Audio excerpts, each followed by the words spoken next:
On October 20th, 2007, a boy named Daniel Patrick mercilessly killed his mother and attempted to take his father's life because they confiscated his video game. His actions stemmed from his addiction to games, but when it came time to face the consequences of his actions, the game was over for Patrick. Here are 10 children who killed their own families and their reactions to the life sentence. Number 10. Seth Privy. On November 29, 1998, Seth Privy killed his parents, his brother, his brother's girlfriend, and his grandfather. But what exactly was his motive? Born in 1980, he was a senior at Riff Puffer High School in Michigan. His classmates described him as a quiet, soft-spoken person, but his parents had a different opinion of him. They noticed his questionable behavior as he drank a lot of alcohol and was out of control. In 1977, a year before committing the mass murder, a court had ordered Privy to attend psychological therapy after he was arrested for stealing beer from a store where he worked. But this didn't change anything. By then, he had soaked his soul in alcohol, LSD, and amphetamines. Before he could realize how deep his addiction had become, he unconsciously eliminated his entire family. The murders occurred during the Thanksgiving weekend and initially started with a normal evening at the Privy family home. However, things took a dark turn when an intense argument broke out between Seth and his father. His father expressed feelings of detachment, stating that Seth was no longer loved by the family and needed to keep his distance. This emotional exchange triggered something inside him, driving him to consume a potentially dangerous amount of LSD. When the effects of the drug kicked in, he took his father's .22 caliber Ruger pistol from the closet and hid it behind his back as he walked down the stairs. After his father left to pick up his grandfather at 12:45 p.m., Seth shot his brother in the back of the head while he was watching TV, then dragged his body to the basement. He then waited for his father to return home before ambushing them both, shooting them in the back of the head. He went upstairs and shot his mother after waiting for her to come out of the shower. His brother's girlfriend, who had arrived at the Privy residence to spend the weekend, was also shot in the head as soon as she entered the house. After 30 minutes, the drug's effect wore off, and Seth was left somewhat devastated by what he had done. He called a friend, Stephen Clinton Wales, to help him clean up the scene, and Wales arrived half an hour later. But as they were cleaning the messy house, the girlfriend's parents arrived at the Privy residence after she hadn't answered their calls. When they saw the bloody mess that Seth had created, they immediately called the police, which led to Seth's arrest almost 13 hours later. On May 27, 1999, Seth was sentenced to life in prison without parole. But he was eventually killed during a failed prison escape in June 2010. He died in the same manner as his 5 victims. Number 9. Nehemiah Griego. On January 19, 2013, a mass shooting took place in South Valley, New Mexico. A teenager named Nehemiah Griego mercilessly killed 5 members of his family between midnight and dawn. Nehemiah had suicidal and homicidal thoughts when he found 2 guns in his parents' closet. On the day of the murders, he took both guns and went straight to his mother's room, fatally shooting her with a .22 caliber rifle. The sound of the shot woke up his brother Zephan. Nehemiah then told his little brother that he had killed their mother before shooting him to death with the same rifle. He then went to the bedroom shared by his 2 sisters, who were crying at that moment, knowing something was wrong. Nehemiah ruthlessly shot both of them in the head, killing them instantly. Finally, he went downstairs to wait for his father to return home after his shift at a homeless shelter. When his father arrived around 5 a.m., Nehemiah shot him multiple times with an AR-15 style semi-automatic rifle through a telescopic sight. After seeing that he had single-handedly wiped out more than half of his family, Nehemiah took the keys to the family truck, loaded it with both rifles, and drove to the church. On the way, he contacted his girlfriend and told her that his family had been in an accident. He probably made that phone call so she could be his alibi. But it didn't work. When he arrived at the church, Nehemiah told the pastor that his father had died. This led the pastor and another member of the congregation, a retired homicide detective, to follow Nehemiah home. On the way, The detective's years of experience kicked in when he sensed something was wrong and quietly dialed 911 when they arrived at the house, leading to Nehemiah's arrest.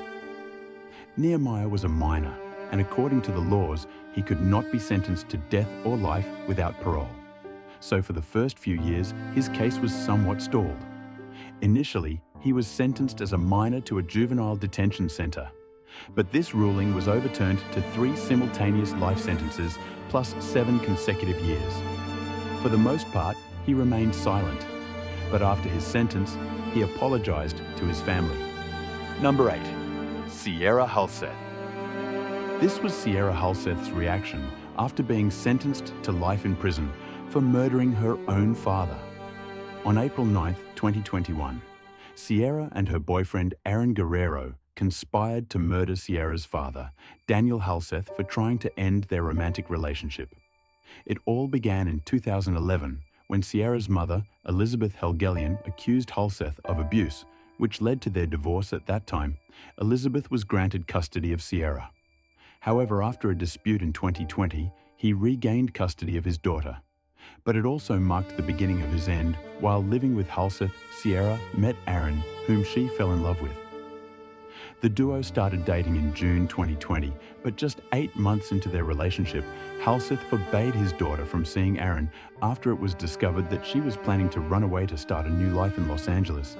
But despite Hulseth's warnings to his daughter, her love for him was so strong that she didn't want anything to come between them. Not even Hulseth. Then he needed to go.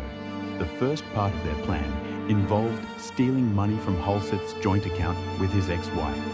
Then the day before the murder, the couple was caught on surveillance footage buying a circular saw blades, bleach, lighter fluid, disposable gloves and protective fabric at stores near Hulseth's house. That fateful day, Sierra and Aaron brutally stabbed Hulseth 70 times before throwing his body in the garage and setting the place on fire. After that, they stole his credit card along with his car and headed off into the sunset to start a new life in Salt Lake City. But this wasn't a fairy tale movie. It definitely didn't have a happy ending. On April 13, 2021, Sierra and Aaron were finally stopped by transit agents after they were pulled over for getting off a light rail without buying their ticket. Once a background check revealed they were wanted for murder in Las Vegas.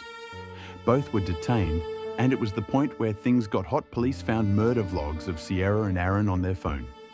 These videos laughed and mocked the fact that they murdered Hulseth and hadn't been caught to justify her lack of sympathy for murdering her beloved father. She claimed that Hulseth traumatized her life by physically and sexually abusing her while he was alive.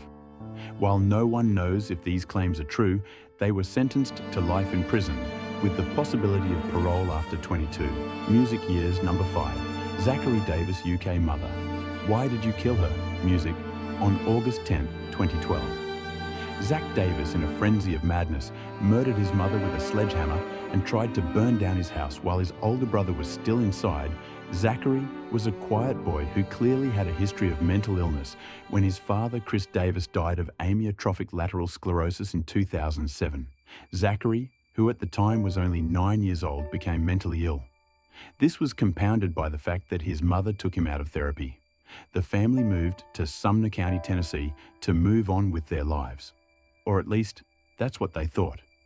His mother, Melanie Davis, worked hard as a paralegal and trained hard as a triathlete. She did everything she could to overcome Chris's death, keep her children happy, but Zachary was slowly embracing his dark side and wore the same hoodies every day to school. He had an app on his phone that dealt with torture devices.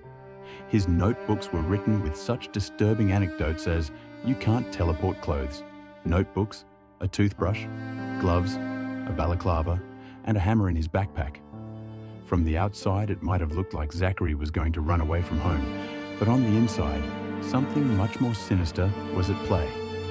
Melanie went to bed at 9 p.m., but when she was asleep, Zachary took out the sledgehammer from the basement and entered his mother's room. He beat her to death and hit her about 20 times in the head. Then, covered in blood, Zach closed the door, went to the family game room, and soaked his clothes in whiskey and gasoline. Before setting it on fire, he closed the door and fled the house. He intended to kill his brother Josh in the fire, but because he closed the game room door, the fire didn't spread right away, and as a result of a fire alarm, woke up the older brother. When he went to look for his mother, he found her a bloody mess. Josh escaped the fire and made it to a neighbor's house, while authorities found Zach nearly 10 miles from his home.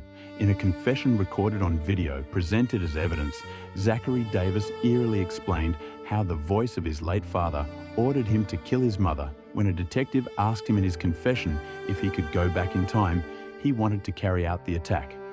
Zach said he would probably kill Josh with a sledgehammer if you think that was crazy.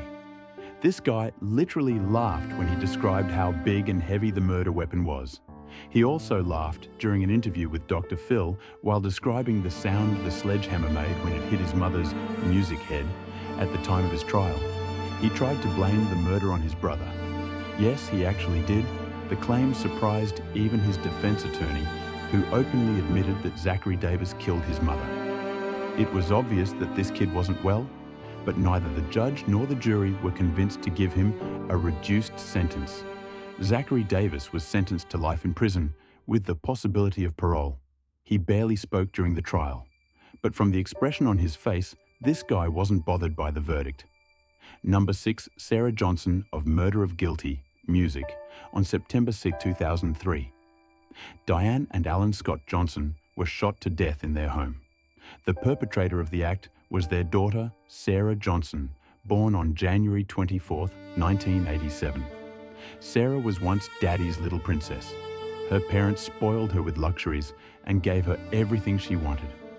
The couple, Diane and Alan Scott, were high school sweethearts and were together for over 20 years.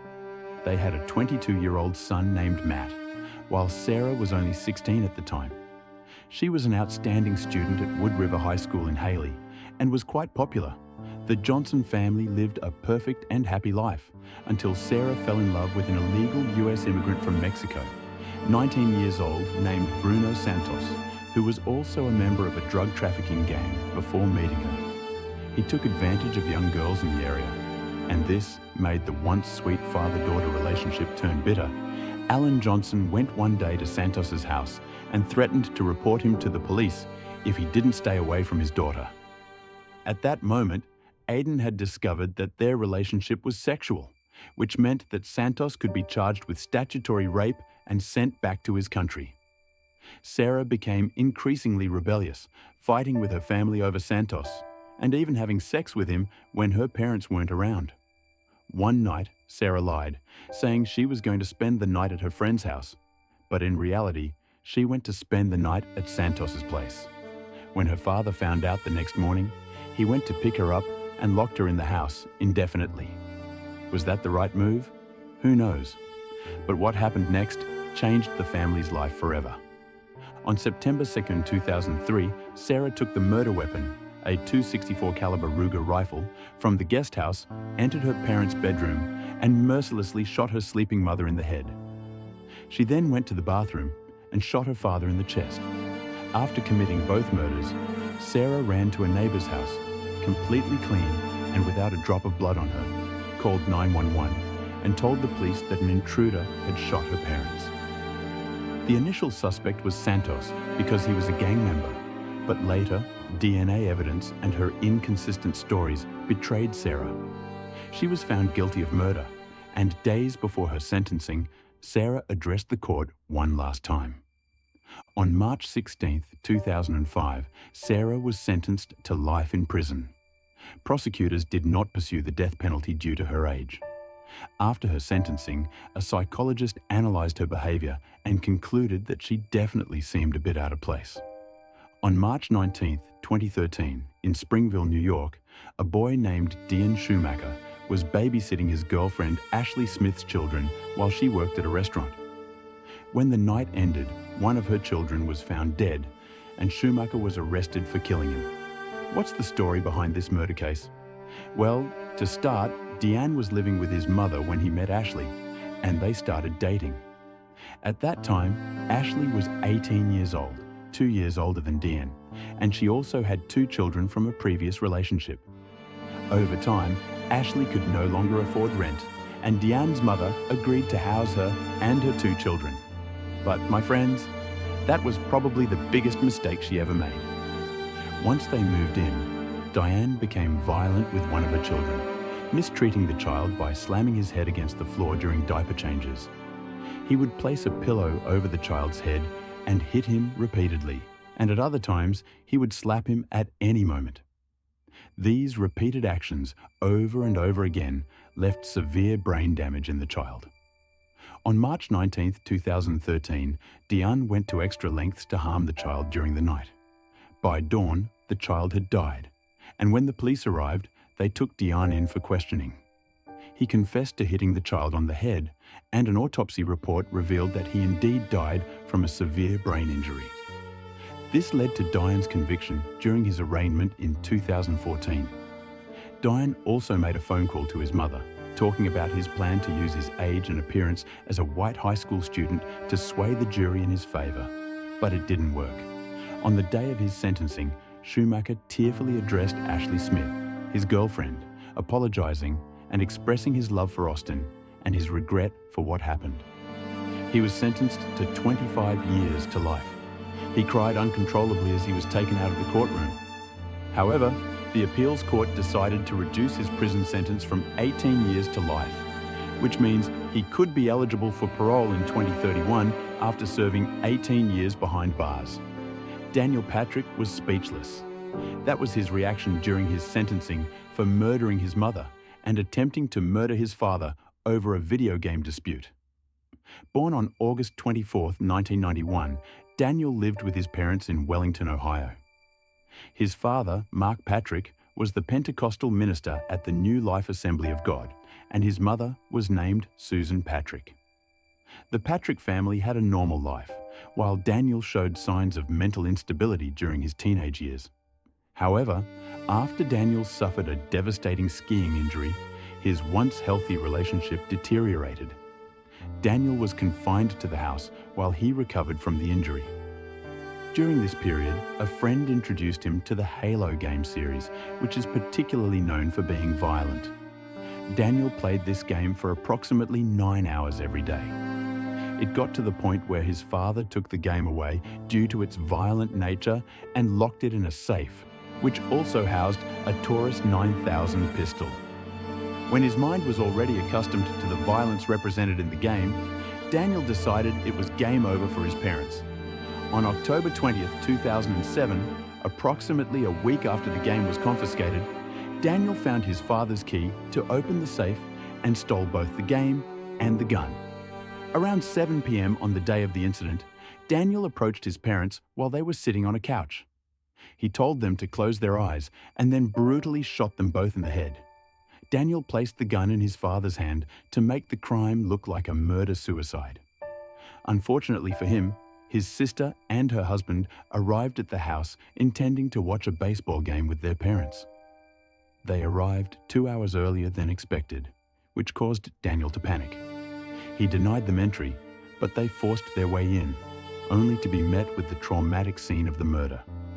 And you might have thought he would kill them too. Well, for some reason, he didn't. Instead, he fled. Daniel tried to blame the murder on his father, but since his father survived, the truth eventually came to light. But it wasn't just the truth of what happened that shocked everyone. It was the fact that his father, whom he had tried to kill, pleaded on his behalf for the court to grant him a second chance and a reduced sentence. And as you saw in the background, Daniel for the first time seemed genuinely remorseful for his actions. Perhaps for the sake of his honest and loving father, or for the sake of the multitude of people who came to support Daniel, the judge gave him a minimum sentence of 23 years in prison. He would be eligible for parole in 2030. Number 3. Tyler Hadley, St. Lucie, Florida. During his adolescence, his journey to becoming a mass murderer began when he started skipping school and using drugs. His parents found out about this and enrolled him in an outpatient drug treatment program. But the situation only worsened. Tyler didn't want to participate in the program. There were many arguments between him and his parents, so in a desperate attempt to escape attending this program, he decided to kill them. I mean, he could have easily run away from home or done something less diabolical than killing them, right? But for Tyler, it was something cool to do. A week before committing the act, he told his master plan to one of his friends and even mentioned his plans to throw a party that same night. It wasn't a very smart idea, but he did it. On July 16th, when his parents arrived home early, he hid their phones, took 3 ecstasy pills, and began the slaughter. He struck his mother with the back of a hammer while she was working on her computer in the living room. Upon hearing her screams, his father ran to help, but Tyler attacked him with the same deadly weapon. After finishing them off, he dragged the bodies to the master bedroom and cleaned up everything to prepare for the party. Around 60 people attended the party, proudly sponsored by Tyler's father's credit card. Later, during the party, he confessed to his friend Michael Mendel what he had done. Mendel entered the room, saw the bodies, and remained calm, even taking a selfie with Tyler. Immediately after leaving the party, he called the police to inform them about Tyler, leading to his arrest the next morning. Tyler was a minor, which meant that under Florida law, he couldn't be sentenced to death. So instead, he was sentenced to life without parole.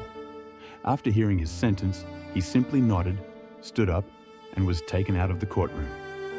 Number 2. Jake Evans. That's as close as we can get to knowing why Jake Evans really killed his mother and sister on October 3rd, 2012. His desire to kill them arose after watching the horror movie titled Halloween. Basically, the movie revolves around a boy who commits a murder without feeling bad about it. Jake was fascinated by this fictional character and decided to make it a reality. But before doing so, Jake started to hate his family. His sister made a racist comment that triggered an argument. From there, he began to see his family members as racist bullies and supremacists. These thoughts made him feel different from them and also added to the idea of killing his sister and his mother. The day he committed the murders, he intended to kill his sister alone for the racist comment she made. He took a knife from the kitchen and put it in his pocket. However, he changed his mind and decided to use a .22 caliber revolver that he had stolen from his grandfather's house. He told his sister to come watch a movie with him, but during the movie, he made his move and shot her dead. His mother heard the shots, came downstairs, and also received 2 shots. Immediately after, he called 911 and explained to the operator what he had just done. Due to the call he made, the police arrived at his house and arrested him. In April 2015, Jake was sentenced to 45 years in prison for the crime. Number 1. Jacob Morgan. This was Jacob Morgan's reaction before his 15-year sentence for involuntarily killing his brother. And I use the word involuntarily for a good reason. In March 2015, Jacob Morgan, who has autism and developmental issues, accidentally started a fire in his family's home in South Carolina, which resulted in the tragic death of his half-brother Joshua. Jacob's parents maintained his innocence and explained that they had left him in charge of Joshua while they were out, and that he was asleep when the fire started. The prosecution argued that Jacob showed malice by not seeking help immediately or trying to save his brother. In contrast, Jacob's parents argued that neighbors had prevented him from returning to the burning house and claimed that Jacob had admitted to starting the fire under coercion during a prolonged and unrecorded police interrogation. However, Jacob's biggest mistake was having inconsistencies in his statement about how the fire started. That same year, Jacob faced a preliminary hearing where he broke down in tears and then pleaded guilty to involuntary manslaughter, unlawful conduct toward a child, and third-degree arson. He used an Alford plea for the arson charge, which means he accepted the punishment without admitting guilt. Originally charged with murder, Jacob's charge was reduced as part of a plea deal. Jacob expressed his love for his late brother and wished he could have saved him in time. He received a 15-year prison sentence, of which 5 years were for involuntary manslaughter and 10 years for his unlawful conduct. Fortunately, his sentence was cut in half, and he was released in December 2022.